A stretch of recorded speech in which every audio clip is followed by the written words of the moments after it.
What is दिस सारू? प्रदुमन जी तनी गौर करिए, विक्रांत भैया रहो गौर करो। एक बात बा पूछा, एक जना मित्र से पूछल है कि सारहू किसे कहा जाता है? किसे? ये सारहू का सिकंदर भैया रिलेशन क्या होता है? क्या होता है? ये सारहू कैसे बनते हैं? कैसे बनते थोड़ा बताइएगा। तो एक मित्र ने जवाब दिया कि एक दुकान में अगर दो व्यक्ति ठगे जाते हैं वो आपस में सारहू बन जाते हैं।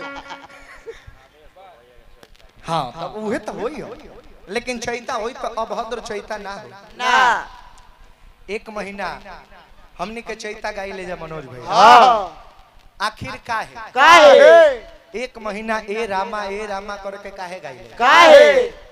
यही चैत के महीना में नौमी तिथि के दिन मर्यादा पुरुषोत्तम श्री रामचंद्र चतुर्भुज रूप में अवतार ले रहले। एक हाथ में चक्र, एक हाथ में शंख, एक हाथ में पद्म, एक हाथ में गदा रहे। कौशल्या मैया देखली सकुचा गई, कहली अरे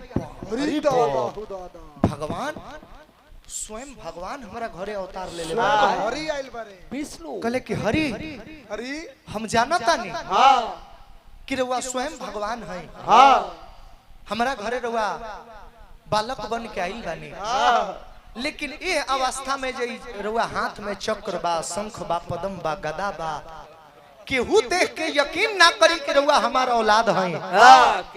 इससे हम चाहता नहीं कि रउआ रूप बदल के जैसे घर में पुत्र रत्न के प्राप्ति होला, छोटा बालक के रूप बना के आई, जैसे घर में होरिला जन्म लेवेला। भगवान सुनते बतिया तुरंत से अपन रूप चेंज कर दिहले। रोए के आवाज किलकारी जब लड़का के आंगन से निकल के गूंज उठल, चारों तरफ शोर हो गई, बधाई हो महाराज दशरथ की, बधाई हो महाराज दशरथ की, जय हो कोहरा चुलेसन महाराज, कोहरा चुलेसन। कोहरा चुलेसन। चलो घरे अंग्रेज ना रहसन। सब लोग के अपन अपन मांग रहे। राजा दशरथ जी जुआ खेलत रहले बढ़ के। सब लोग गांव के वासी लोग, कुछ पौनी पसारी लोग खबर लेके पहुंचौले बा राजा दशरथ जी के पास। आ जाके कहता लोग की बधाई हो महाराज की, जय हो। दशरथ जी कहले कि का खुशी बा? कौना खुशी में ही जयकार होता? सब लोग कहता कि ऐसे ना बताई माइनर, ऐसे ना बताई। दशरथ जी पूछनी कैसे? तो रानी लोग कहता पौने पसारी लोग कि अरे राजा जी खजानवा दे दो, अरे रानी जी गहनवा दे दो, अरे की बाजी नाम जीरा ऐसे हीरा रतनवा दे दो, अरे तो राजा जी खजानवा दे दो, रानी जी गहनवा दे दो,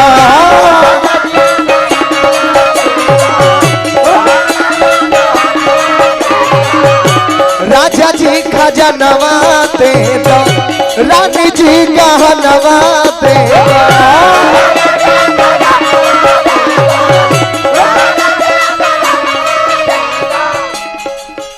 ये पुरस्कार राम जी के जन्म में मिलल बा, दिल से प्रणाम।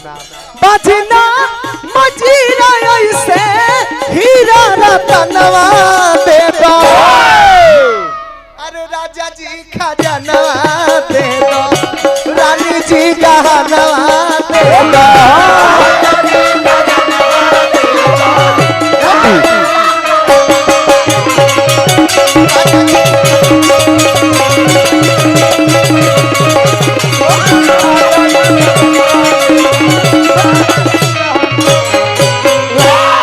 नौमी तिथि मधुमास पुनीता, शुक्ल पक्ष अभिजित हरि प्रीता, मध्य दिवस अति शीत न घामा, पावन काल लोक विश्रामा है प्रकट कृपाला दीन दयाला कौशल्या हितकारी हर्षित महतारी मुनि मनहारी अद्भुत रूप विचारी लोचन अभिरामा तनु घन श्यामा निज आयुध भुचारी भूषण वरमाला नयन विशाला शोभा सिंधु खरारी। यही चैत के महीना में नौमी तिथि के दिन मर्यादा पुरुषोत्तम श्री रामचंद्र जी जन्म ले बारे। सारा देवता लोग देखे खातिर आइल बा। एजे विषय बा कि एक महीना चैता काहे गावल, सब देवता लोग आई रहे। विष्णु भगवान, भगवान भोले दानी, नारद मुनि, ब्रह्मदेव, सारा देवी देवता के जुटान भइले राम जी के देखे खातिर। साथ में भगवान भास्कर यानी सूर्य देव भी पहुंच रहे राम जी के देखे खातिर। जब सूर्य भगवान राम जी पर अपन नजर डालले, इतना सुंदर सुकुमार चेहरा सूर्य भगवान देखले तो देखते रहो, नजरिए ना बंद भइल। एक महीना तक सूर्य भगवान देखते रह गइल बारे तो एक महीना राते ना भइल। एक महीना के एगो दिन बनल आ उहे पूरा एक महीना हमनी के ए रामा करके चैता गा। गोस्वामी तुलसीदास जी लिखनी के मास दिवस कर दिवस भा मरम न जाना कोई रथ समेत रवि था के निशा कवन विधि हो। धीरे धीरे दिन बीतता, राम जी के जन्म भइल बा। तई जाएगो तनी चैता उठा द बबुआ। अबे कुर्सी अबे ओनिया से ए रामा विकास कुर्सी ले। राम जी के भइले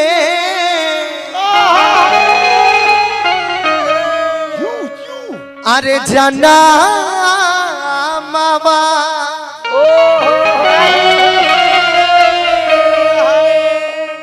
ए रामा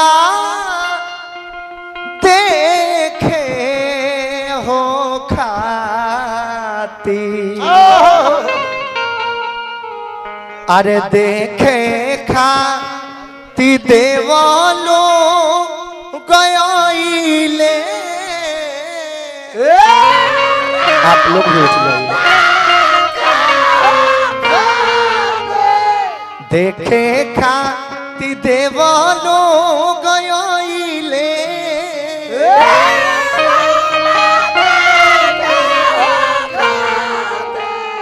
देखे खातिर देवालो गयाइले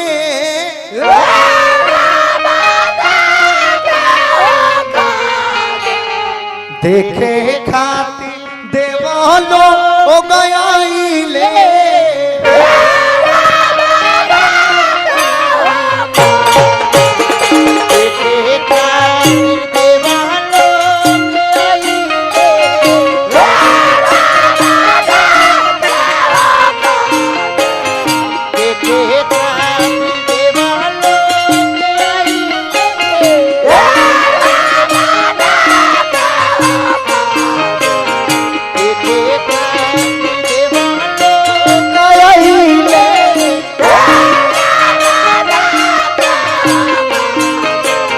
देखे खातिर देवा लोग आइले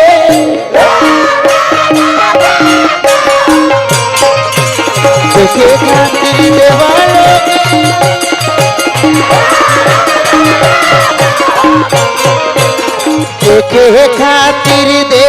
देखे खातिर देवा लोग आइले देखे खातिर देवा लोग आइले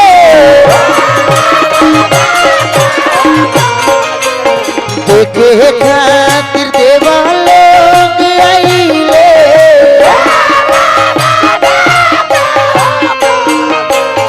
देखे खातिर देवा लोग आइले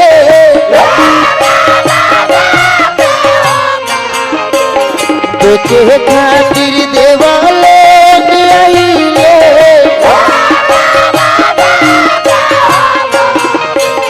देखे खातिर देवा लोग आइले